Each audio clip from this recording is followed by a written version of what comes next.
Rustam? Ada, Bu. Ini untuk pelantikan satpam, ya, pekerjaan.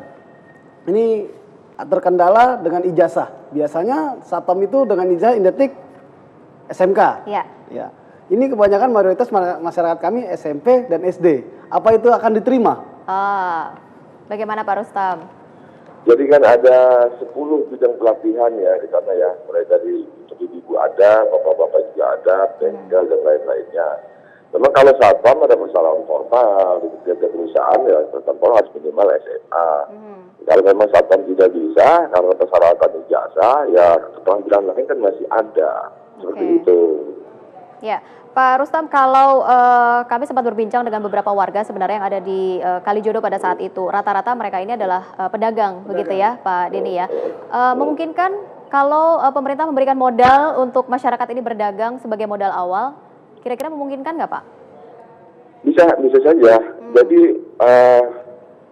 Dinas UKM segera aksi untuk di bawah rumah susun kan ada ruang untuk berdagang. Atau nanti di lokasi-lokasi binaan UKM juga ada yang berdekatan dengan rumah susun. Ya. Tetapi memang lagi-lagi tidak mungkin langsung begitu saja tanpa ada pelatihan dulu. Nanti nanti modal kita usahakan, kita usulkan pada Pak Gubernur. Karena kan memang anggarannya ada di provinsi. Nah, jadi dilihat dulu lah. Sekarang ini konsentrasi kepada pemindahan dulu, yang nyaman dulu. Walaupun kemarin sempat ada jadi dibutuh gara-gara pemain bola kan itu anak-anak tuh. Ya. Nah, hal seperti itu kita upayakan dulu. Setelah itu, mulai besok ada kegiatan-kegiatan, penjelasan selanjutnya. Baik, kalau bicara soal pemindahan dari warga ex Kalijodo ini, apakah memang sudah seluruhnya berhasil dipindahkan, Pak Rustam? Jadi begini ya Mbak, ya di sana di Kalijodo itu kan ada juga orang yang penduduk biasa, penduduk yang baik-baik. Ya. Itu satu. Kemudian juga ada pekerja-pekerja lain, katakanlah pekerja seks komersial di sana juga ada. Kalau Bapak Ridwan saya nggak setuju tuh kalau pekerja seks. Ya. Tetapi memang yang konsentrasi yang pertama kita berikan adalah rumah susun itu harus orang yang baik-baik itu, penduduk biasa saja. Dan ternyata memang yang pekerja seks itu kan sudah tidak ada lagi di lokasi. Dan sejak awal juga memang setelah rencana itu kita keluarkan, ya mereka sudah tidak ada. Dan sekarang ini kan sudah memang tidak ada lagi penduduk di sana gitu. Yang kita tampung adalah orang-orang baik-baik, keluarga baik-baik, yang kita pindahkan ke rumah susun. Ya, saya membicarakan di sini adalah saya anggap semuanya adalah warga, begitu ya. Apakah memang semua sudah terpindahkan secara keseluruhan begitu warga ex Kalijodo ini? Sudah semua Pak ya berarti. Sudah lunas begitu maksudnya tugas dari Pemprov Jakarta Utara. Ya bukan sudah lunas, tugas sudah saya laksanakan ya. Walaupun di sana sini barangkali catatan, tapi secara maksimal sudah saya laksanakan. Baik, tadi ada curhatan sedikit dari Pak Denny masalah fasilitas yang ada di Rusun Marunda, atapnya bocor, kemudian ada juga air begitu ya, yang tidak lancar untuk keluar. Kapan rencananya dari pihak pengelola ini sendiri? Ya, itu sudah kita dapat laporan juga. Ini kan rumah susun memang dibangun sudah lama dan kosong. Barangkali karena kemarin juga ya orang-orang yang harus maju segera. Dan sambil jalan sambil kita perbaiki lah. Persoalan bukan di situ sebenarnya, masalah sikap mental saja yang biasanya hidupnya di bawah, kemudian lingkungan yang berbeda, ini harus kita arahkan dulu. Makanya juga nanti ada konseling ya dari psikolog masuk ke sana untuk memberikan penjelasan kepada mereka. Kesiapannya memang berbeda, hidupnya biasa seperti di Kalijodo itu beda dengan rumah susun. Ya, baik. Saya ke Pak Denny kembali, Pak Rustam. Kalau untuk anak Anda sendiri, untuk masalah sekolah sudah tertangani sempurnakah Pak Denny? Sudah. Yang saya khawatirkan sekarang ini dengan masalah pekerjaan saya hilang, dengan adanya pekerjaan yang akan datang, kapan pemerintah menjanjikan dan waktunya yang tepat. Oke, kalau Anda dibukakan ruang tadi untuk balai latihan kerja, Anda belajar dulu kembali, memungkinkan tidak? Wah, rasanya tidak Mbak. Kenapa? Masalahnya untuk yang di saat ini kalau untuk pelatihan, kemungkinan keluarga saya ini mau makan apa nanti? Kalau saya terus dilatih, kalau tidak ada pemasukan di dapur. Ya, Pak Rustam, masalah baru. Kalau mereka harus tetap ikut latihan, harus dari mana menafkahi, begitu ya Pak Denny ya? Ya ini kan kasuistis ya Mas Denny ini. Itu bagi saya tangani secara khusus ya.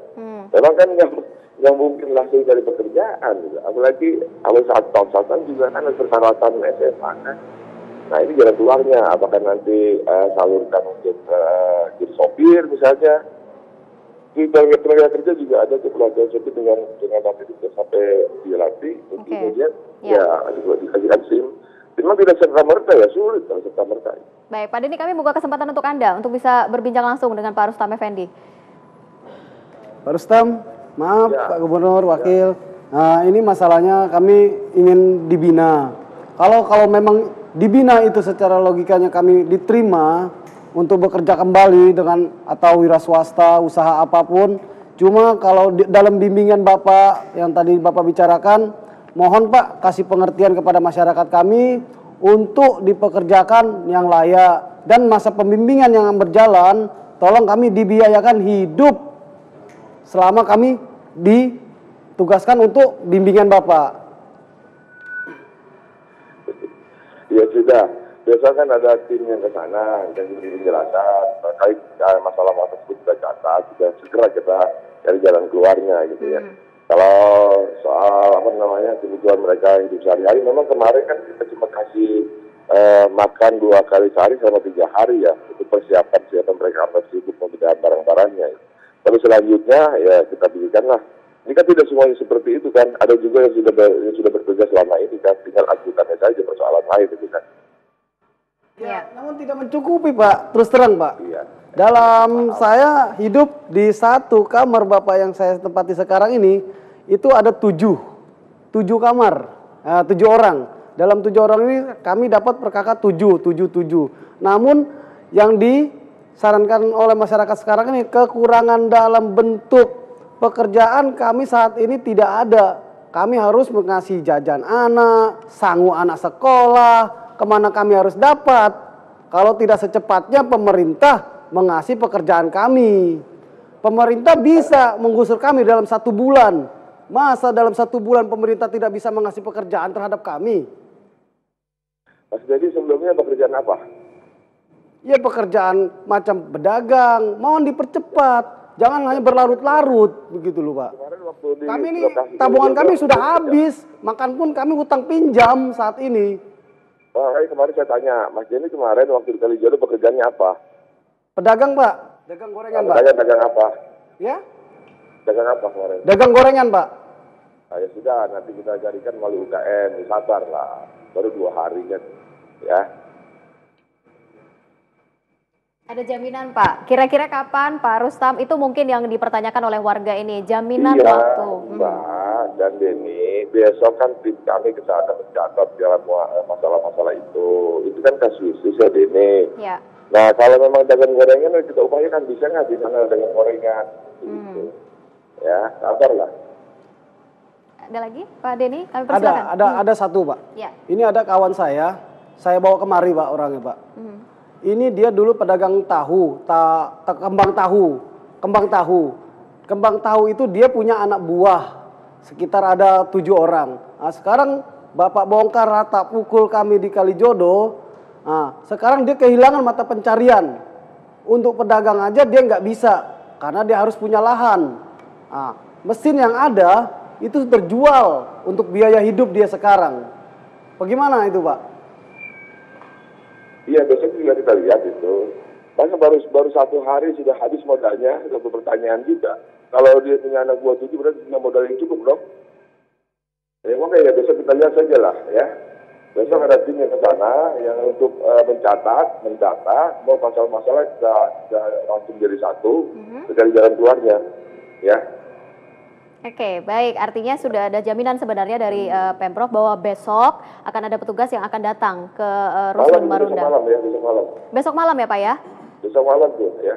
Oke, baik. Mungkin bisa dibantu koordinir warga yang ada di sana begitu ya, untuk bisa dilakukan pendataan oleh tim Pak Rustam Effendi. Pak Rustam Effendi, jangan ditutup terlebih dahulu ya Pak ya, kita masih ada perbincangan lainnya mungkin terkait dengan rencana nanti untuk pembangunan RTH atau ruang terbuka hijau. Saya ke Pak Jiansah terlebih dahulu deh, kalau ini sudah digusur, sudah selesai begitu ya, rencana akan dilakukan ruang terbuka hijau gitu, peruntukannya. Seberapa besar sih sebenarnya ruang terbuka hijau yang ada di wilayah DKI Jakarta? Yang ada sekarang ini kan masih di bawah 10% ya, 9,6% lebih kurang. Ya, dan itu dari sejak zaman Gubernur Pak Fauzi Bowo dulu 2007 sampai 2012 itu kenaikannya nggak signifikan gitu ya. Jadi begitu banyak upaya sudah dilakukan, kenaikannya sedikit sekali. Termasuk Kalijodo ini 1,4 hektar itu menambah cuma berapa puluh ribu begitu ya dari yang ditargetkan sekitar hampir 20.000 hektar. Artinya penurunannya itu terjadi setiap tahunnya. Bukan penurunan, strategi untuk meningkatkannya itu tidak efektif ya. Tidak efektif begitu. Strategi untuk meningkatkan prosentase ruang terbuka hijau di Jakarta itu belum ada. Jadi penggusuran demi penggusuran ini pun kalau yang zaman Pak Foke dulu kan memindahkan SPBU ya. Semua SPBU dicabut kerjasamanya, dihijaukan kembali, itu cuma menambah 0, sekian persen. Oke, baik kalau gitu. Kita lanjutkan kembali nanti Pak Haji Hansa, Pak Denny, masih ada Pak Rustam Effendi di ujung telepon. Talk to News masih akan kembali sesaat lagi.